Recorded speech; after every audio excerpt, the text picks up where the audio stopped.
or movies with real people and actors. Normally, if something had actual humans in it, my 7-year-old self would be like, real people? No thanks, Bourville. I don't want to watch anything unless there's mutant super children who are birthed from a crock pot. I like to believe I'm a really open-minded person now. I don't just blow things off like that. I generally don't feel like I have the right to judge or have a strong opinion on anything unless I've researched and tried to understand every aspect of it first. That way I can use all the facts to come to my overall standpoint. It's easy to hear just one detail about something and jump to a conclusion. People form opinions based on their personal values and beliefs, but only knowing certain details can change things instantly. Here's an example. Judy saw Ron push her dog. Wow, what the heck? Ron's some rotten dog hater. Frick Ron, dude. Now hold on a sec. It's easy to believe that, but actually, Ron pushed Judy's dog because the dog attacked his child and Ron was only protecting his kid. Whoa, really? Judy needs to put her dog down. It's a hazard to everyone around it, attacking kids and crap. I can't believe she'd be okay with owning a rabid dog. She probably didn't take care of it. Judy's a horrible dog owner. Okay. Untamed dogs are a safety problem for sure, especially around children. But you didn't realize the dog only attacked Ron's child because they were teasing the dog with an ice cream cone and the dog just jumped up onto him wanting a taste. Well then, it's the dumb kid's fault for— I'll cut off the story here because I could add so many more layers to it. But you see how quickly your views can change if you don't know all the details to something? At every new point, the resulting opinion wasn't necessarily wrong or incorrect, although I made them extreme for emphasis, because you were forming a standpoint based on the only information you had. But yeah, that's my tip for the day. Look more into things and do research before you make a super strong opinion on something. This whole video got way off track real quick. I'm gonna go back to talking about what I was gonna talk about in the first place. So TV. Once I got older, I still mainly only watch cartoons, but I've developed an extreme love for documentaries. You don't even realize you can be interested in something you never even realized you didn't care about until you watch a documentary about it. Like one time my best friend Kate and I sat down and watched one about the voice and puppet actor behind Elmo. It was mesmerizing. Totally random. You'd never even think about wanting to learn about something like that, unless it's like 4 a.m. and you're in that weird fever dream phase. I think it's funny when documentaries go all cinematic with their shots. Like when the main guy's walking, looking off into the distance, on a journey, one man versus the world. People never understand him. It's not a phase. He'll show them all. Because I can only imagine how awkward it is to set up those shots. First, the cameraman has to walk like a quarter mile away while the main guy just waits there, or vice versa. Next, he has to signal he's ready for the guy to start walking. Maybe through cell phone, maybe walkie-talkie. I think it's more funny to imagine he just screams at the top of his lungs and freaks out the civilians around him. Then the guy starts walking, looking at the scenery around him, acting like he isn't being filmed from 1,300 feet away for his documentary that's gonna change the world. By the way, I don't know how anyone can walk normally when they tell themselves to. Once you tell yourself, do something normally, you pretty much just increase your chances of screwing it up by 90%. One time I was walking across the bottom of some bleachers and I told myself, there's a lot of people I'm in plain view of right now. Don't make a scene. Just walk normally. They aren't paying attention to you. You're just some random person. And I tripped over a trash can. Anyway, there's probably other more efficient ways to get the shots. I'm not some documentary camera director, but it's still less inspirational and more amusing when you think about taking away the music and voiceovers to imagine what it was really like to just get the base footage. Same with reality TV shows. Kate's older sister was accepted onto a singing show once. I don't want to get into possible legal trouble by saying which one because they had to sign contracts and stuff. But she said that when they were filming their parents to portray the "oh, we're so proud of her for following her dreams" kind of clip, they had Kate and her brother in the background to make it look all casual. They told them to just look like you're talking to each other while we film the foreground. So we can talk about anything and no one would know.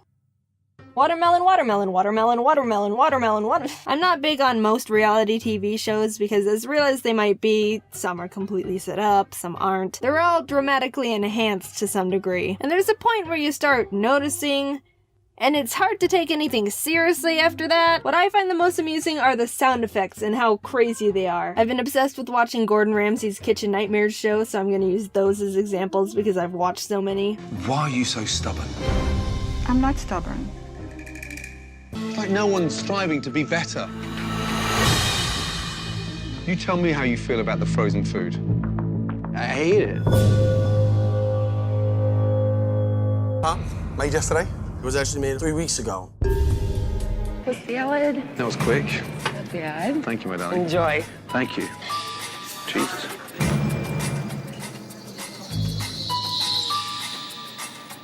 What is? Natural with white cheddar. Oh, this is award-winning. Yeah. Great. And why is the fillet butterflied like that and cut like that? He cuts it off and then pounds it thin.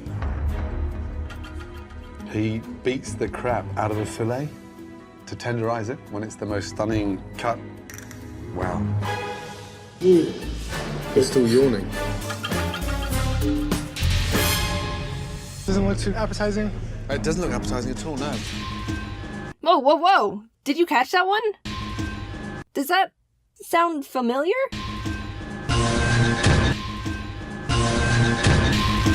Kitchen Nightmares uses the same sound effect of some kid butchering the recorder as the pigeon documentary I talked about in my thesaurus video. Is there some, like, YouTube music library, but for documentaries we don't know about? Hey, Craig, what's the sound effect you used 43 minutes 8 seconds into your Rubber Ducks documentary? Oh, it's Maracas _ 05. Ah, thanks. Yeah, I tried Maracas _ 02, but it didn't have the exact effect I was going for. In the UK, they don't use nearly the amount of dramatic sounds American shows use. Just look at this old clip from the UK version of A Kitchen Nightmares. Does this make you feel better shouting in front of the blue I'm not shouting in front of anybody. Is that you have to show off? I'm...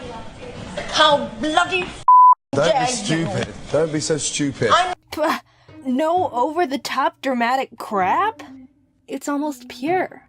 Here, I'll fix it American style. In front of anybody. That you have to show off. I'm... How bloody...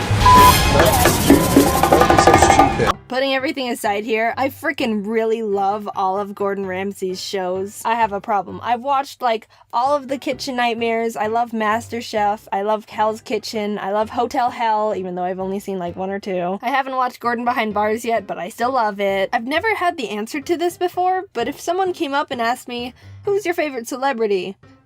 I think I'd have to say Gordon Ramsay. Ironic, considering he's a chef and I don't eat the standard American diet. But he's a really great person from what I've gathered. Someone might think, oh, he's just a big jerk who yells at people. No, you've got to look deeper. He's a chef and I don't eat the standard American diet. But he's a really great person from what I've gathered. Someone might think, oh, he's just a big jerk who yells at people. No, you've got to look deeper than that. Where is your character analysis? He's a genuinely great guy who's passionate and takes pride in what he does. He's not cocky or arrogant. He's always willing to learn more, and how this turned into me talking about how great Gordon Ramsay is. Gordon, you're welcome for sticking up for you.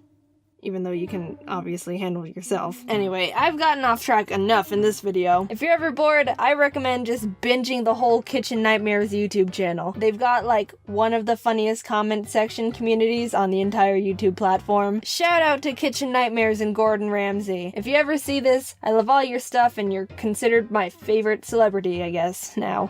I don't know. You know, I've never given shoutouts or anything like this before, and it's a bit funny the first one I'm doing out of all the people is to Kitchen Nightmares and Gordon Ramsay. How about, yeah, let's end the video with a shout out from the comment section. Yeah! Let's see, this person said to give a shout out to me. Alright, big ol' shout out to me, everyone. Okay, no more shout outs, so don't ask me. Bye.